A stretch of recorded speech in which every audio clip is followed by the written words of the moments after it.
gentlemen. Robin, thank you very much for your, as always, elegant and eloquent introduction. I've heard him many times when he was running the Center for Strategic and International Studies in Washington. And if anything, his eloquence and elegance has increased ever since he's been rehabilitated in this society here. I'm also delighted to speak under the sponsorship of the Whitehead Lecture Series. John Whitehead, whom I've been privileged to know for many years, I will not talk about at length, but suffice it to say that he was, in my judgment, the best Deputy Secretary of State the United States has ever had. He should have been Secretary of State. And then finally, and the third comment, which may, however, precipitate some rapid departures from this room, but I want to emphasize that I speak for myself only. I speak for no one else. The views that I express are only my views. I want to emphasize that. Well, we meet at a time, of course, when the new president is assuming office in the United States.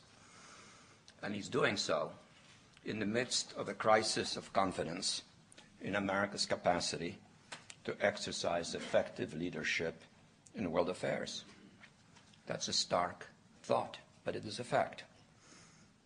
Though American leadership over the last number of decades has been essential to global stability and to global development, after the United States replaced Great Britain as the key power in the world, it is still nonetheless a fact, a sad fact, that the cumulative effects of national financial self-indulgence, of an unnecessary war of our own choice, and of ethical transgressions have cumulatively discredited that leadership. And making matters worse today, we have the financial crisis. And all of that is occurring in the context of the simultaneous interaction between two very basic transforming developments on the world scene. So the picture is complex indeed. The first change concerns the surfacing of global issues pertaining to human well-being as critical international issues. And that's new in human history. Issues such as climate, environment, starvation, health, social inequality. All of these are compounding the complexity of the global context. And these issues, furthermore, are made more acute by the coincidental phenomenon of what I have called in my writings the global political awakening. This is a truly transformative event on the global scene, namely that for the first time in human history, for the first time in all of human history, almost all of mankind is politically awake, activated, politically conscious, and interactive. There are only a few pockets of humanity here or there in the remotest corners of the world which are not politically alert and interactive with the political turmoil and stirrings and aspirations around the world. And all of that is creating a worldwide surge in the quest for personal dignity and cultural respect in a diversified world, sadly accustomed for many centuries to domination by one portion of the world over another. That is an enormous change. And beyond that is interacting with still a further change, namely in the distribution of global power.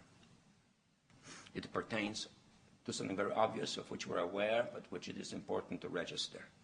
Namely, that we're living at a time of a basic shift away from the 500 years long global domination by the Atlantic powers.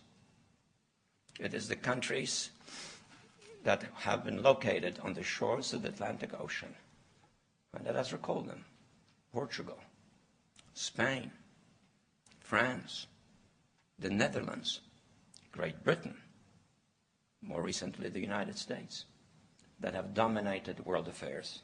And that shift now is taking us towards Asia. It is not the end of the preeminence of the Atlantic world, but it is now the surfacing of the Pacific region, and most notably Japan, the #2 economic power, and China, a putative global power, that are now occupying a preeminent place in the global hierarchy. And of course, beyond them, there is the question of India's future development, but it is currently still in the wings. And it is also complicated by the reappearance of Russia, which is something to be welcomed, but a Russia which is still restless, rather unclear about its own definition, very ambivalent about its recent past, and very insecure about its place in the world. And these new and old major powers face still yet another novel reality, in some respects unprecedented. And it is that while the lethality of their power is greater than ever, their capacity to impose control over the politically awakened masses of the world is at a historical low. I once put it rather pungently, and I was flattered that the British Foreign Secretary repeated this, as follows. Namely, in earlier times, it was easier to control 1 million people, literally. It was easier to control 1 million people than physically to kill 1 million people. Today, it is infinitely easier to kill 1 million people than to control 1 million people. It is easier to kill than to control. And of course, that bears directly on the use of force, particularly by societies that are culturally alien over other societies.